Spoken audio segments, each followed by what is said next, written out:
EPC, Engineering, Procurement and Construction. A quick guide.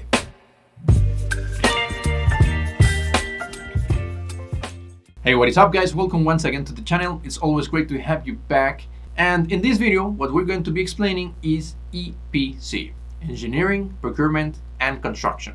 We're going to see how it works. Why is it relevant for process engineers? What are the main advantages of hiring a EPC company for our chemical plant? And of course, the big players out there. But first, what is EPC?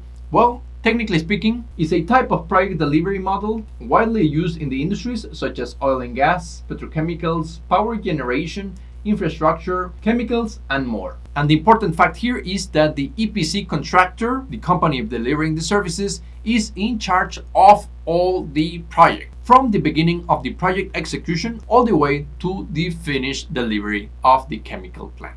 Now, there are three main aspects that we are considering: engineering, procurement, and construction.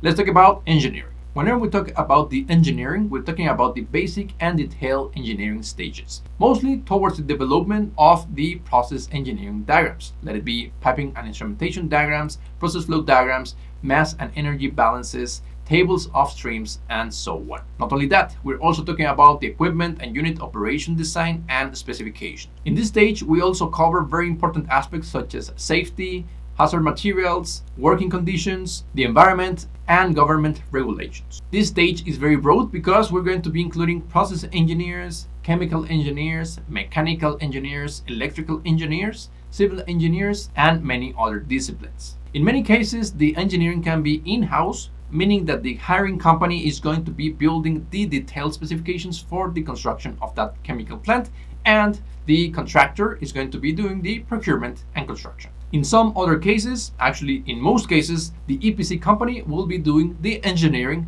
the procurement, and the construction. Now, talking about procurement, this is the stage in which the company needs to get all the materials, all the equipment, all the unit operations, all the piping, and of course, all the services necessary to carry out the construction. As you can imagine, this is by far one of the most important aspects of the EPC company. You want a company that knows what they are doing, because they are going to be saving you resources, most likely time, money, labor, and such. In the procurement stage, you must ensure that you are delivering the project within a timely manner. And finally, construction, guys, as you can imagine, as the name implies, we're going to get started with the actual building of the chemical plant. This goes from selection of the site, getting started with the civil engineering groundwork, structures, storage sections, streets, installation of equipment, ensuring the control loop and automation of the chemical plant, all the way to commissioning, which is essentially handing over the completed chemical process to the client. In most of the cases, you will see some basic fine-tuning, optimization of the chemical plant, but the typical task of the EPC company is simply delivering you a operating chemical plant. Now let's review the three main advantages of hiring a EPC company. As you can see, this is very straightforward. You have only a single point of responsibility. This is definitely going to simplify the project management. It's going to reduce costs, or at least the investments are going to be very transparent. It also reduces any risk involved in handling multiple contractors, in case you had no EPC company doing that. The second point will be, it is very advantageous to have a EPC company that already knows what they are doing. They are the experts on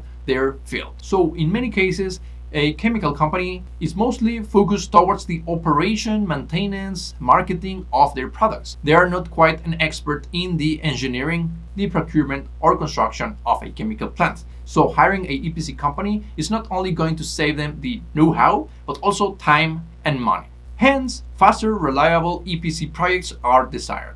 And the last point, guys, is that the chemical company is not getting all the risk. So for instance, try to imagine if there is a sudden change in the price of steel coming from China, or if there is any complications with a distillation unit, or maybe there is some shortages of jobs, the EPC company will be the one in charge of fixing all that, not the customer. Let it be the chemical company.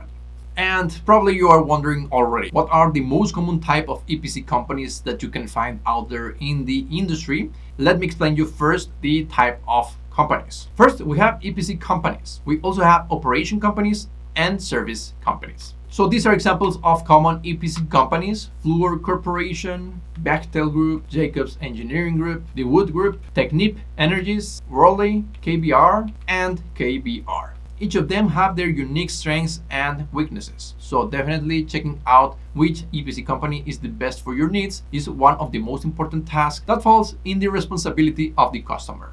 Now, of course, there are other type of companies. For instance, operating companies. In the upstream industry, you may have heard about ExxonMobil, Chevron, BP, and in the downstream section, you may have heard Reliance Industries, Phillips 66, Valero Energy. These type of companies are the ones that will typically hire a EPC company because they are focused on generating, operating, maintaining the chemical process, not that much towards the construction of the chemical processes. And now regarding the service companies, as you can imagine, the operation companies own the materials. They simply pay for a chemical plant, but in many cases you will need the services of other type of chemical companies. I'm pretty sure that you have heard about Baker's Hughes, Halliburton, and Schlumberger. They do not own the materials, but are mostly focused towards delivering a service. For instance, drilling and production of oil.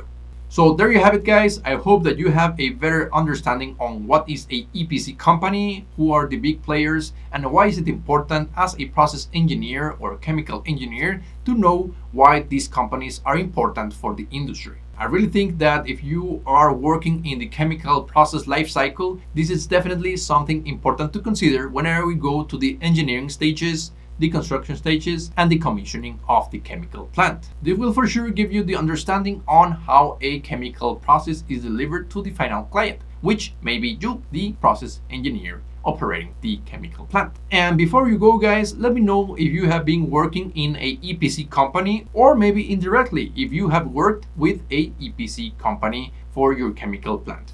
I'm looking forward to hear those stories on how EPC can be great, or maybe some terror stories. Let us know in the comment section so we get a better understanding on the real experience of a process engineer working with or in a EPC company. I'm pretty sure we all going to appreciate those stories. On my behalf, guys, that will be it. I'll see you in the next video.